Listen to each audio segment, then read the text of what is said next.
9:05, 8:05 en Canarias. Estamos ya en la cuarta hora de las mañanas de Radio Nacional de España. Abrimos la tertulia y para ello contamos hoy en el estudio 101 de la Casa de la Radio con Chema Crespo. ¿Qué tal está, Chema? Buenos días. ¿Qué tal? Muy buenos días. También está aquí Pilar Gómez. Buenos días, Pilar. Hola, buenos días. Y Paulino Guerra. ¿Qué tal, Paulino? ¿Qué tal? Buenos días. Si os parece, no sé si habéis tenido oportunidad de escuchar el tramo anterior de las mañanas. Hemos hablado de inmigración desde varios puntos de vista, el de las ONGs, el de los municipios que sufren la presión migratoria. También hemos hablado con Elena Maleno de Caminando Fronteras.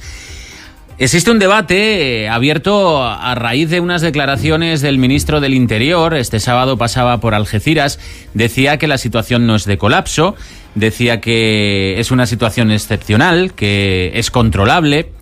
Luego Pablo Casado, ya este domingo, en Ávila, decía que no hay papeles para todos, que todo esto tiene que cambiar. Si os parece, vamos a escuchar a Pablo Casado para ver qué es lo que dijo exactamente este domingo. No es posible que haya papeles para todos.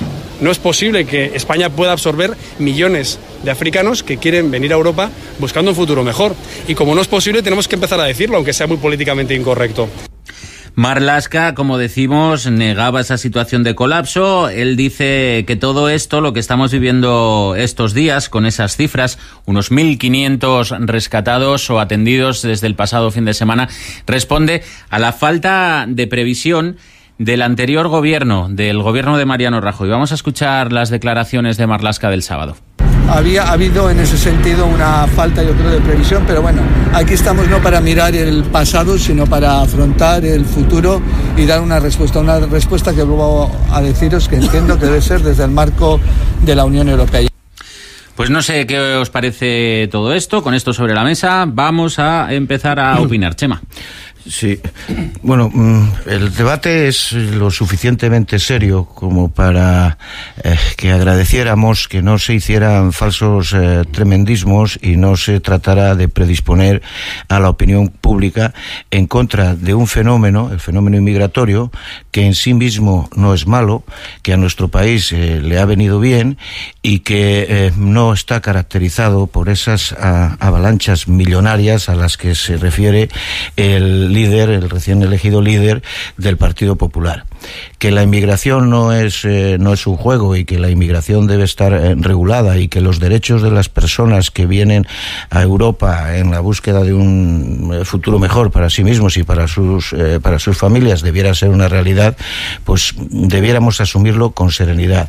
Que no debe ser exclusivamente problema concreto de los países ribereños del sur, que somos la frontera sur de Europa, también. Que esto debiera formar parte de un conjunto de políticas de la Unión Europea, no es menos cierto, y que al mismo tiempo pues las cosas no van bien porque no se ha sido capaz de afrontar el problema en origen, que es donde debe afrontarse, y que al mismo tiempo en torno a esta cuestión, en situaciones de dificultad como se viven en el seno, se han vivido en el seno de la Unión Europea, se han querido hacer discursos culpando a la inmigración de todos los males de Europa, pues puede estar contribuyendo a generar un caldo de cultivo ciertamente pernicioso, desde mi punto de vista. No es cierto que aquí haya habido un efecto llamada en nuestro país. No es cierto que estemos o que vayamos a recibir millones de inmigrantes ilegales. No es cierto que se responsabilice el ejercicio de humanidad que se hizo en relación con el barco Aquarius como el origen de esta presión migratoria que estamos teniendo en estos momentos, y por lo tanto, insisto, ¿no? Sería muy de agradecer que en torno al problema de la inmigración no se tratara de buscar un rédito político en un país que ha sido modelo a la hora de tratar, de integrar, de reconocer, de respetar y de regular, cómo no, los procesos migratorios. Paulino. Bueno, vamos a ver, yo creo que planteabas si había un colapso. Yo me remito a lo que están diciendo tanto las ONGs como la propia Guardia Civil, que hablan de una situación tremenda, de dificultades para dar cabida y cobertura a todos los inmigrantes que están llegando. Hoy incluso el diario El Mundo publica un documento interno firmado por la Secretaría de Estado de Interior, donde se reconoce que la situación es de emergencia por la llegada masiva, y yo creo que las cifras de alguna forma lo acreditan. Cuando se llegó a España el famoso Aquarius, En España habían llegado, lo que iba de año, unos 9.500 inmigrantes, que ya en esa fecha era el doble del año anterior. Y desde entonces para acá, sin contar los últimos que han llegado el domingo o el sábado, ya estamos en 21.000 inmigrantes que han llegado por las costas y por las vallas de Ceuta y Melilla. Bueno, lo que ha pasado es que en los últimos meses se ha conseguido taponar, la Unión Europea ha conseguido taponar vía pago la salida por Turquía. Eso ya lleva más tiempo. Igual ha pasado con Libia. En este momento a Italia, que era el principal foco de llegada de inmigrantes, ha caído un 80%, y la única vía de despita que queda es la vía española, y bueno, y eso se está agravando. Motivos. Bueno, yo no sé si el Aquarius influyó más o menos, pero el Aquarius sí que lanzó un mensaje para las mafias, en el sentido de por España sí se puede, y yo creo que eso sí es relevante. Por otra parte, yo creo que, ya le hemos hablado en esta tertulia más días, pues yo creo que con Marruecos tenemos que darle una vuelta.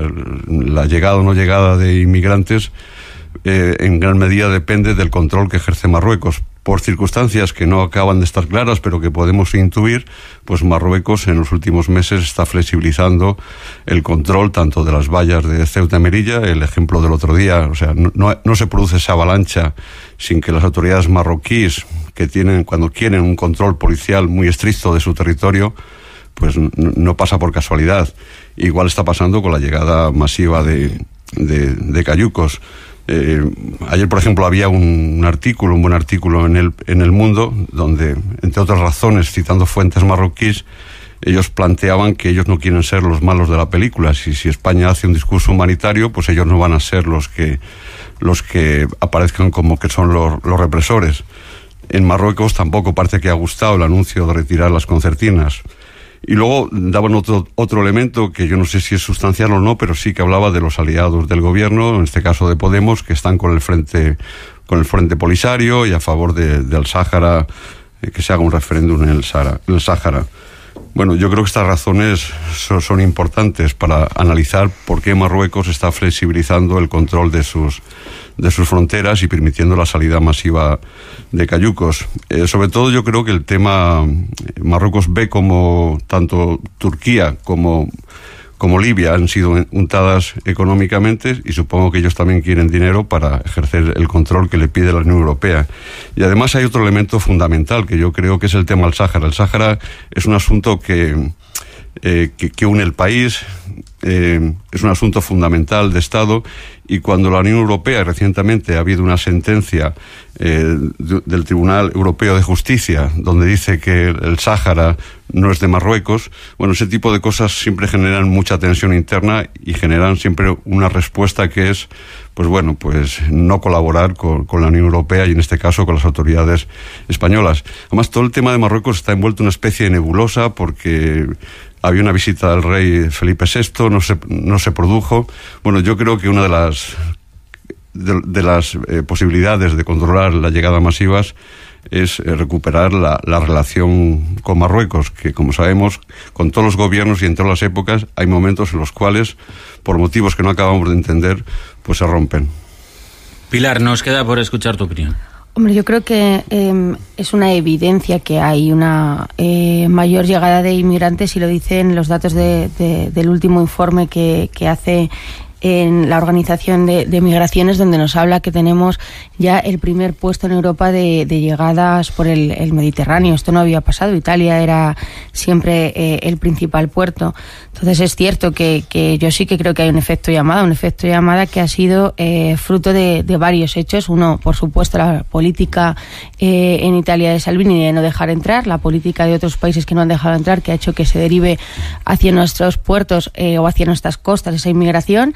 Eso lo explica toda la gente que trabaja en la frontera, los guardias civiles, lo explican las rutas desde Libia, que se ven perfectamente que se han ido cambiando, y que iban antes hacia Italia y ahora van hacia España. Y es verdad que el ministro del Interior, cuando hablaba Chema de si hacer política o no. Me parece que el que empieza haciendo política es alguien que dice que esto es culpa de la imprevisión del gobierno del PP. Entonces, si no hacemos política, no la hagamos en ningún lado con la inmigración, aunque los políticos suelen hacer política con casi todo, aunque esté un poco feo. Pero yo creo que es verdad que el gobierno se ha visto desbordado por una situación nueva, que insisto, no es culpa de España, de una gestión de España, es culpa de la situación que se está viviendo en Europa, pero sí es cierto que España, cuando llegue a Europa, tiene que plantear esta situación. España también debe, con esto estoy con Paulino, hacer una reunión con las autoridades de Marruecos. Es muy importante. Acordaros que esto se hacía siempre en la primera reunión que tenía un presidente electo en España, era con el rey de Marruecos, y es por algo. Es decir, son nuestros socios de frontera y son los que nos tienen que ayudar en una parte, no en toda, con este asunto. Y luego el Aquarius, veíamos un reportaje este fin de semana en El País.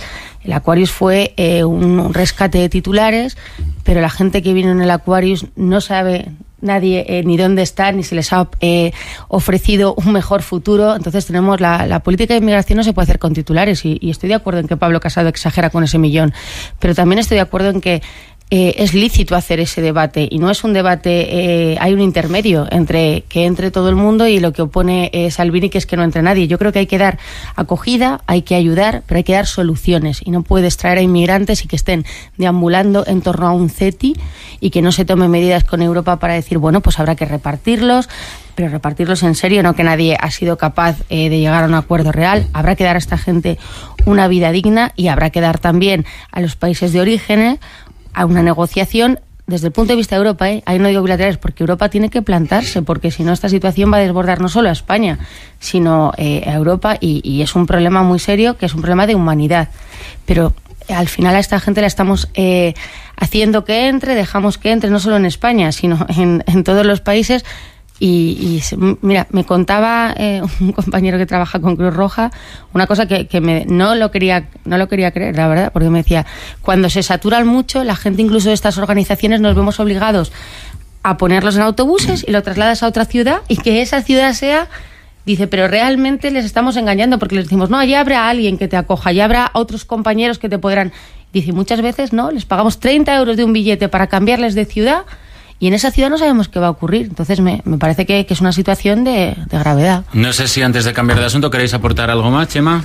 No, yo creo que entre todos estamos dando, en fin, las claves de lo que debiera ser la búsqueda de soluciones políticas concertadas y acordadas en el seno de la Unión Europea. Aunque yo insisto, ¿no? Generar en nuestro país un estado, o pretender generar, porque yo creo que no se va a conseguir, un estado de opinión pública en el cual la presión migratoria o la llegada mayor que en un periodo similar al año anterior, es cierto, pero que no tiene ningún viso, ¿no?, de credibilidad cuando se habla de que aquí se van a incorporar millones de inmigrantes ilegales. Me parece que eso es predisponer a la opinión pública. Ya ha llegado 3 veces más que el año anterior, sí, Chema, sí. Me refiero, no podemos decir que millones, no van a llegar millones. Yo ya he dicho que millones no, pero no es bueno tampoco los millones de Pablo Casado, ni bueno decir que estamos en las cifras del año pasado, porque no son reales, no son las cifras del año pasado. Pilar, estamos 3 veces más que el año pasado, y eso es así. Pero escúchame una cosa. Dices que con lo del Aquarius el gobierno fue a rescate de titulares. Perdóname que te diga, con Aquarius lo que se fue al rescate de personas, sí, al rescate de vidas humanas. Las personas que viajan en los barcos no es, como dice Salvini, carne humana, de la cual yo no me quiero hacer cargo. Y un país que no es capaz de tener un gesto humanitario con 600 personas que están a la deriva en el Mediterráneo es un país que no merece la pena.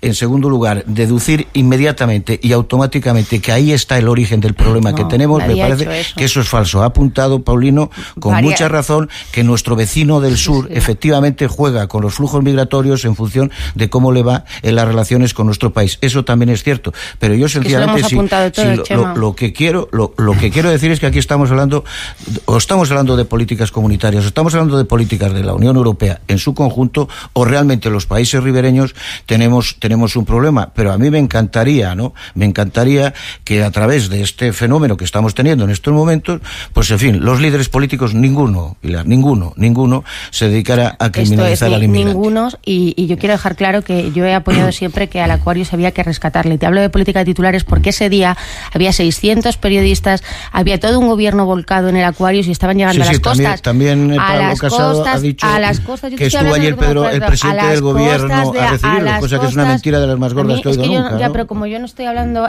Pablo Casado, estoy hablando yo, te digo que ese día en las costas andaluzas estaban llegando y muriendo un montón de inmigrantes. Eso y lo que quiero decir es que las 600 personas del Aquarius, por desgracia, nadie sabemos dónde están ni qué pasa, ni si tienen... hemos leído informes distintos. Sí, hemos leído informes distintos. Tú se lo preguntas como la mayoría de esa gente se fue a Francia porque consideraba que iba a tener unas mejores condiciones, y al final lo que estamos haciendo es traer, no solo en España, en Europa, mucha gente para que deambule por Europa sin ninguna oportunidad. Y eso no es rescatar a personas. Con carácter general la situación es esa. Con el caso del Aquarius eso no es verdad. Con el caso del Aquarius... Eso no es verdad, porque todos hemos leído los mismos informes que efectivamente se puede generar un agravio comparativo porque se están tratando individualmente y a tiempo y en plazos correctos. Eso es lo que pasaba cuando iban a llegar. Si te lees el reportaje que daba el otro día El País y haces un poco de labor de hablar con la gente que está allí, te verás yo vengo de Tarifa. O sea, yo te estoy hablando de los de Valencia. Yo te estoy hablando de los de Tarifa porque vengo esta semana y sé el drama que allí se vive. Sí, es un drama. Quiero decir sobre el terreno personal. Que hay que decir lo que viene detrás de cuando haces la imagen del Aquarius, y es que esas personas no somos capaces los europeos de darles Pilar, Chema, vamos a cortar el micro. Paulino. No, vamos a ver, yo simplemente recordar que este debate ya lo tuvimos hace unos 10 años, cuando os acordáis que hubo ahí una temporada donde parecía que había una línea regular de cayucos que llegaban a Canarias. Paulino, perdóname, te tengo que interrumpir porque tenemos al otro lado del teléfono a Julio Sanz, es el presidente de la Asociación Nacional del Taxi, reúne al 40% del sector. Señor Sanz, muy buenos días. Hola, buenos días.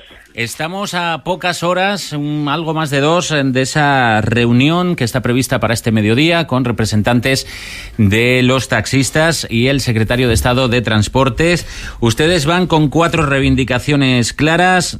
Creo que cuentan ya casi con una de ellas, que es eso de que se transfiera a las comunidades autónomas la competencia a la hora de conceder esas licencias VTC. Eso es algo a lo que a priori está dispuesto Fomento.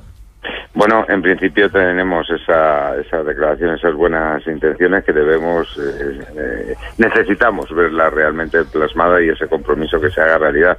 En principio, esa reivindicación de que cada comunidad autónoma, los entes locales, los ayuntamientos puedan ordenar su transporte, que transcurre íntegramente por su terreno, es algo que faculta lo que es las distintas sentencias del Tribunal Constitucional y la normativa existente, pero necesitan esa cesión de competencias para hacer perfectamente ese marco ordenado de transporte. No es la única de las propuestas que planteamos, sino lo que pedimos en base al cumplimiento de la ley, que es algo en lo que nos basamos, que esos porcentajes del 1,30, una autorización de vehículo de arrendamiento o conductor por cada 30 taxis, esa regla de habitualidad, que solamente se pueda realizar el 20% de los recorridos fuera de su zona de influencia, fuera de su demarcación, es algo que lo pone en la ley y que recientemente el Tribunal Supremo nos ha dado la razón en esas reivindicaciones que venimos planteando. Es el momento de plasmarlo directamente y que si solamente tienen que existir un número determinado de autorizaciones,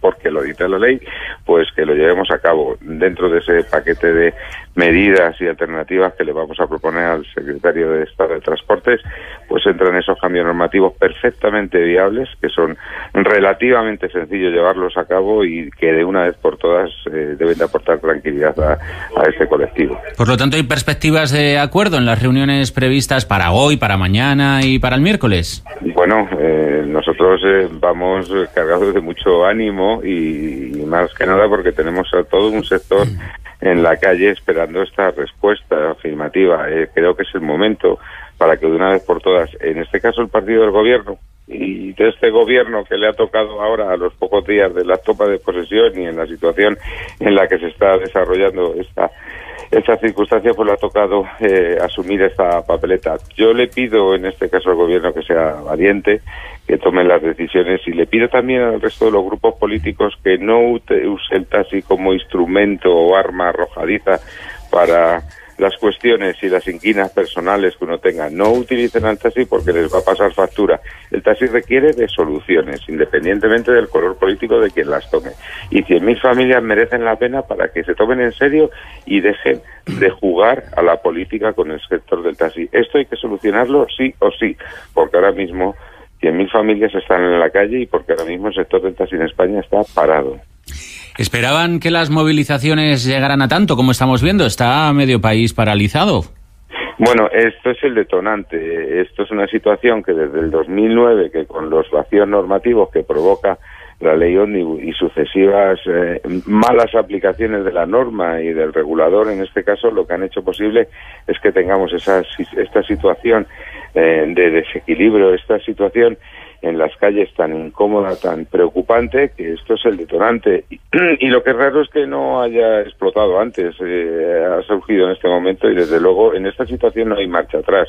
Este es un camino sin retorno que inicia el colectivo del taxi a la vista de unas soluciones que son factibles, que las presentamos desarrolladas por el bien no solo de los taxistas, sino también de los usuarios, de los ciudadanos, que lo que quieren es ver que un colectivo importante como el del taxi, a la vez que otros colectivos, deben de ordenarse y organizarse convenientemente, no dejar paso a esas plataformas tan peligrosas que lo que pretenden es que unos cuantos se hagan multimillonarios y evadan vía paraísos fiscales los beneficios que se generan en el país.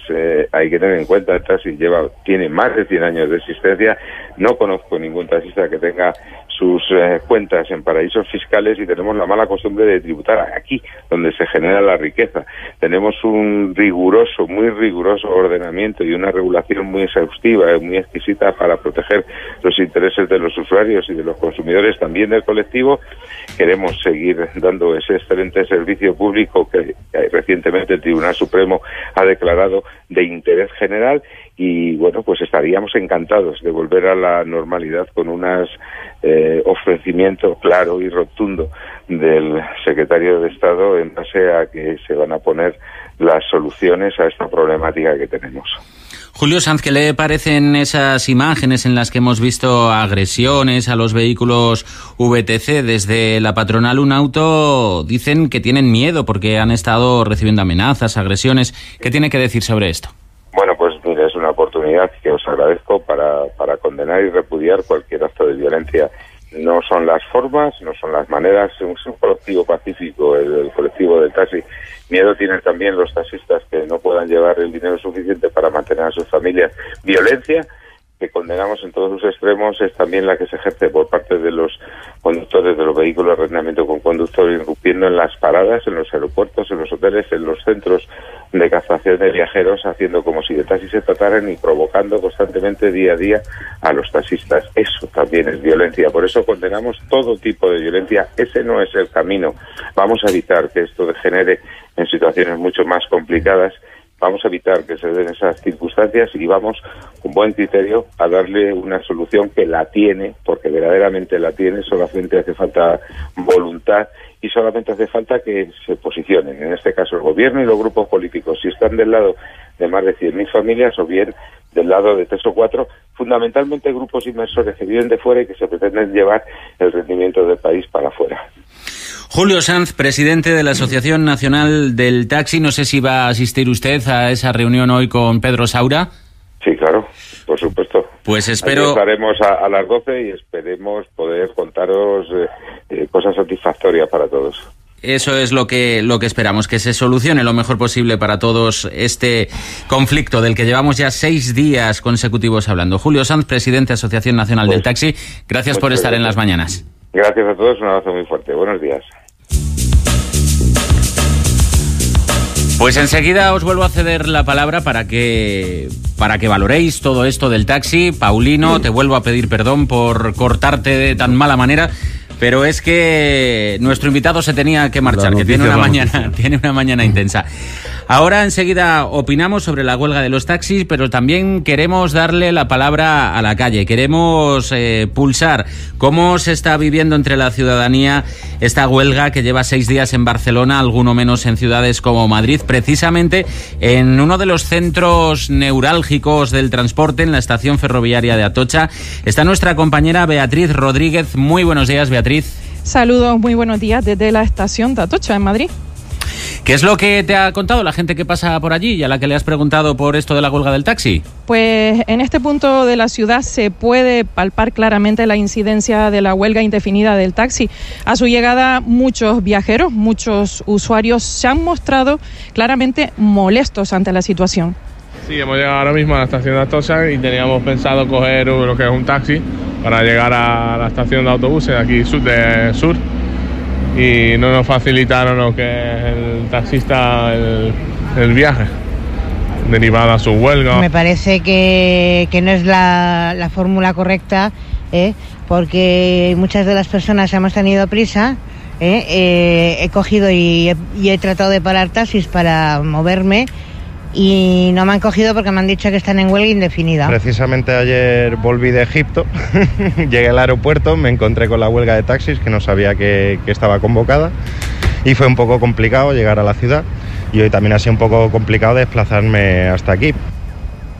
También nos hemos interesado, hemos querido dar un paso más y conocer si los ciudadanos de a pie son usuarios de vehículos de licencias VTC, es decir, vehículos de Uber o Cabify, y si les parece una buena fórmula.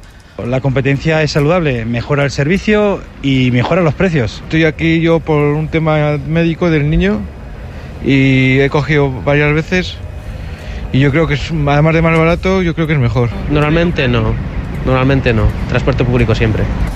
Sin embargo, en general la ciudadanía entiende que si los taxistas están en huelga es porque necesitan mejorar su situación. Un poco injusto para el viajero, pero comprendo que la situación de los taxistas ahora mismo es un poco dura debido a la dificultad en las regulaciones que existen actualmente. Creo que están luchando para algo que ellos consideran que es un beneficio para ellos y lo veo muy bien, la verdad. Que si están haciendo una huelga así es porque estarán reclamando sus derechos. Por lo demás, la mañana transcurre sin incidentes aquí en la estación de Atocha. Muchas gracias, Beatriz Rodríguez. Hasta mañana. Hasta mañana. Pues nada, ya hemos escuchado también lo que dice la calle sobre este conflicto laboral. Paulino, ¿cuál es tu opinión? Bueno, yo creo que cualquier colectivo pues tiene derecho a defender sus intereses. Lo que pasa que cuando se utiliza el chantaje, algunos comportamientos gasteriles, algunos discursos de matones del estilo de vamos a paralizar la economía española, vamos a cerrar la frontera de España con Francia, tenemos al gobierno contra las cuerdas. Bueno, yo creo que son discursos excesivos. Yo creo que esto de tratar de paralizar el país a finales de julio, a principios de agosto, cuando el turismo es una de las actividades que más divisas aportan al país, pues me parece bastante temerario. Y luego, entrando en el asunto de fondo, yo creo que los consumidores, a los cuales nunca se le pregunta, pues han dicho algunos de los clientes habituales en esta ronda de entrevistas que ha hecho la compañera, pues bueno, la competencia. Yo creo que la competencia es importante en este país, pues desde la famosa reconversión de Felipe González de los años 80, pues hay montones de sectores, incluido por ejemplo el periodístico, pues que se han tenido que reconvertir. Aquí las líneas aéreas pues tenían unos precios, aparecieron las líneas de bajo costo, compiten los supermercados, las tiendas de ropa, los agricultores tienen que competir con lo que producen y con los precios, los ganaderos. Bueno, yo creo que todo el mundo tiene que competir, también los taxistas. Lo que pasa es que el problema yo creo que es bastante irresoluble, porque hay una ley efectivamente que dice que tiene que haber un VTC por cada 30 taxis, pero en este momento ya la proporción es casi un 10%, con lo cual pues no sé exactamente cómo se puede resolver eso. De hecho, el famoso reglamento que había hecho Colau, pues en Barcelona creo que hay en torno a 1.300 coches con conductor.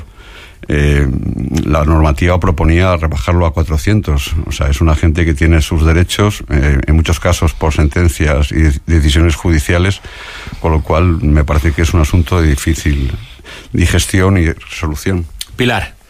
Hombre, yo creo que es un asunto del que llevamos hablando mucho tiempo y que parece que no se soluciona, y es verdad que es un momento malísimo para que los taxis estén en huelga, porque hay ahora una llegada de turismo y eso está claro que perjudica, pero creo que tienen que salir con una solución que no sé si es esta que se plantea de que las licencias sean para las autonomías o como plantean los taxistas para los ayuntamientos, porque no sé si eso será acabar pasando el problema del gobierno central a las administraciones locales, pero es cierto que yo creo que ahí hay que buscar un camino intermedio. Por supuesto que los taxistas tienen que conservar sus derechos, pero también, como ocurre en otras profesiones, tienen que convivir con una nueva realidad, que eso está ahí, pero hombre, que sea desde una competencia leal, desde una competencia regulada, y que no haga que el sector del taxi esté en riesgo. Yo creo que es lo que hay que buscar, una salida para las dos partes. Y luego, con respecto a los episodios de violencia que se señalaban, que yo creo que son los menos, eso es así. Yo ayer viví una situación en la estación y era que un coche de estos, una VTC, pues le habían llamado y iba a recoger, y de verdad en 2 minutos vi cómo le acorralaban los taxistas, y lo vi, no me lo tienen que contar, y creo que eso es malo para los taxistas, porque creo que los taxistas hacen una reivindicación muy legítima y que tienen que negociarla y sentarse a negociar, pero ni el mayor hastío justifica que alguien como el conductor que iba en ese otro coche, que es un trabajador, que seguramente el problema venga de lo que dicen las asociaciones de los taxis, de quién está detrás de las VTC o cómo se ha regulado simplemente ese mercado. Pero creo que es importante llamar a la calma y ojalá que se salga con una solución, y que el sector del taxi también tiene que saber que se tiene que actualizar. Chema. Sí, mira, por hablar de los incidentes, que siempre es llamativas esas imágenes, y si benefician o perjudican la legítima defensa de intereses. No es que acorralen o apedreen a coches de VTC, es que pobre del taxista que en el ejercicio de su libertad no respete la huelga y se atreva a sacar su coche. No digo más que eso. Que las huelgas se hacen para ser perceptibles y ser visibles y generar incomodidad, bueno, pues es bastante evidente. Ahora, que también los taxistas deben ponderar el momento en el que han convocado esta huelga, esta movilización, y cómo eso afecta también a sus propios intereses, porque afectando a la imagen de su ciudad, a la imagen de su país, en un sector tan sensible y del que dependemos tanto como es el turismo, pues seguramente digamos que no se estén ayudando a sí mismos. Y por otro lado, pues también se trata de que, asumiendo, como decían mis compañeros, la legitimidad de la defensa de sus intereses corporativos, también con las huelgas debes generar simpatías, y hay que ponerse en la piel de aquellas personas que llegan a un destino y que sencillamente les has amargado las vacaciones. Pero bueno, esa es su decisión. Y por último, en relación de si esto va de competencias administrativas o no, que también, a mí la primera impresión que me ha dado, dice, bueno, pues ahora el gobierno dice, oye, pues que las licencias sean autonómicas o en su caso municipales. ¿Qué pasa? ¿Que trasladamos el problema? Bueno, eso no sería una solución, pero yo creo que eso obedece a una realidad que se ha detectado, y es que las VTCs, las Uber, Cabify, solicitan licencia en una determinada ciudad o en un determinado territorio, y luego es verdad que saltándose la ley, pues acaban prestando los servicios en cualquier parte del territorio nacional. Eso es ilegal, y de eso se quejan los taxistas, y se quejan con razón, porque las licencias están acotadas a un territorio. Por último, oye, la cuota que se estableció, pues si no se está respetando la cuota, esa del 1,30, como bien decía Paulino, vigílese, persígase. Si las condiciones de servicio de los coches con conductor impiden que estén deambulando por las calles para poder ser objeto de llamada, pues yo que vivo en el centro de Madrid, yo veo que están transitando por las calles exactamente igual que el resto de los taxistas. Conclusión, los taxistas tienen que asumir que la competencia es legítima y que por lo tanto poner puertas al campo no les hace quitarse la razón, y estas otras empresas prestadoras de este servicio tienen que asumir que las normas también a ellos les afectan, y por lo tanto clarificar las relaciones laborales, clarificar las cuestiones fiscales, etcétera, etcétera. En ronda rápida, parece que al PP le ha sentado bien el relevo en la presidencia, a juzgar por esos 2 sondeos de intención de voto que leemos hoy, uno en el ABC, otro en La Razón. Es ronda rápida, Paulino. Bueno, esto no ha hecho más que empezar. Siempre cuando un líder es elegido, pues se produce eso que se llama el efecto Sánchez, el efecto Casado, el efecto, bueno, quien queramos, ¿no? Yo creo que esto no ha hecho más que empezar. Es un líder nuevo que tiene que empezar a trasladar confianza. Y yo creo que la prueba del algodón serán las próximas elecciones autonómicas andaluzas, si se adelantan, y por supuesto luego ya en el mes de mayo del año que viene las elecciones municipales y autonómicas, sí. Chema. Sí, efectivamente, comparto con Paulino, ¿no? Ha habido un evento importante en el seno del Partido Popular, una mayor visibilidad y un líder nuevo que a simple vista he visto en televisión pues tiene atractivo y se pasa una página formal o estética en el seno del Partido Popular. Yo espero, ¿no?, que este repunte electoral sea como consecuencia de esa novedad y íntimamente desearía que no fuera en relación con los contenidos del discurso radical que Pablo Casado está comenzando a sembrar. Pilar. Hombre, yo creo que sí que se nota y lo vimos también con el gobierno de Sánchez, que empezaba a dar que ganaba las elecciones el PSOE después de llegar a la Moncloa. Está claro que al principio hay ese efecto. Yo creo que lo fundamental que tiene que hacer Casado es volverse a traer el voto de Ciudadanos, de los votantes suyos que se fueron a Ciudadanos, y de la abstención. En la encuesta de La Razón así sale que se va recuperando ese camino. La gente que dejó de votar al PP y no votó a otro partido, y la gente que se fue a Ciudadanos, aunque queda mucho. Pues hasta aquí hoy nuestro espacio para la opinión, para la tertulia. Nos han acompañado Pilar Gómez, Paulino Guerra y Chema Crespo. Gracias a los tres y nos vemos la semana que viene, por ejemplo. Pues sí. Gracias a ti. Hasta luego.